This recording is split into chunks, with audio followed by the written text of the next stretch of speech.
சுரண்டை அருகே 40 நாட்களாக கொள்முதல் கொள்ளாதால் வீணாகும் நெல் மூட்டைகள். மேற்கரை அடவி நாயனார் அணை வறண்டது.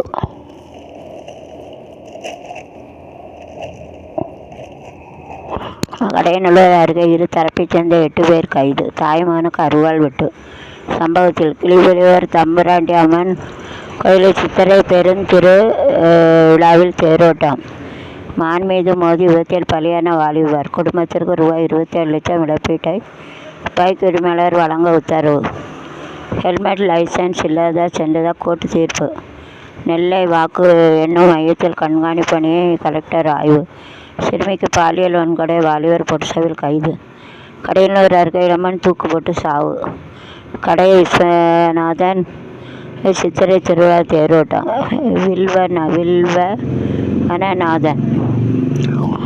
எனக்கு ஆயுசில் இருந்தபடியே வீட்டு ஏசியை ஆன் செய்யலாம். யுகத்தில் ஏசின்னு உருவாட்டம். வீட்டு ஏசியை ஆன் செய்யலாம். ஆஃபீஸில் இருந்து வீட்டு ஏசியை ஆன் பண்ணலாமா? கலவை ராமநீச்செல்வன் இதில் நித்திய கல்யாணம்மன் உடனுடன் வில்வநாதன் சுவாமி கோயில் சில பெருவிழா சிறப்பாக கொண்டாடுது. 4 நாள் 24 கால் நீட்டி அப்புறம் 29 இந்த இழுத்தனர் தேரோட்ட கொடி இறக்கி உள்ளனர்.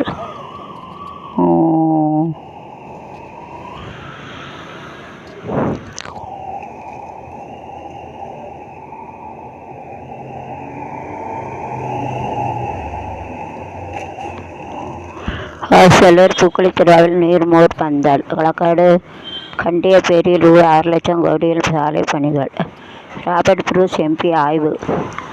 குருவிக்குளம் மீனாட்சி சுந்தரேசன் கோயிலில் சித்திரை தேரோட்டம். வடபிடித்து எழுத்தின கடையநல்லூர் நீலமணிநாதர் கோயிலில் சவ விழாவில் தேரோட்டம். 30 ஆண்டுகளுக்கு பிறகு கொரந்தநாடர் கோயில் கும்பாபிஷேகம். ராதாபுரம் ஆடுகள் திருடிய 2 பேர் கைது. திரளான பக்தர்கள் பங்கேற்பு. அம்பையில் பிரசவத்தில் தாய் குழந்தை உயிரிழப்பு. சித்ரா பவனை முன்னிட்டு செண்பக கோயிலுக்கு செல்லும் பக்தர்கள் கட்டுப்பாடு விதிப்பு.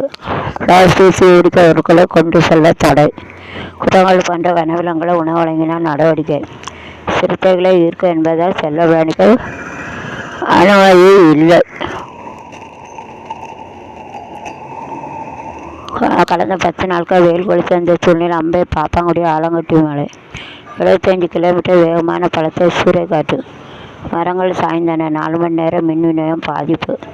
நெல்முடைகள் சேதம். இலஞ்சை திருவிழாச்சி குமாரன் கோயிலில் சித்திரை திருவிழா தேரோட்டம் கோலாகலம். திரளான வடமுடித்து தேர் இழுத்தனர். இலஞ்சி குமாரர் கோயிலில் முருக பக்தர்கள் அன்னதானம். ஐயாத்திரை பன்னியன் வழங்கினார். களக்காடு அருகே விளைநிலங்களுக்குள் புகுந்து காட்டுப்பன்றி அட்டகாசம். 100 வாழைக்கன்று சேதம். விகேபுரத்தில் தொழிலாளர்களை மாணவர்கள்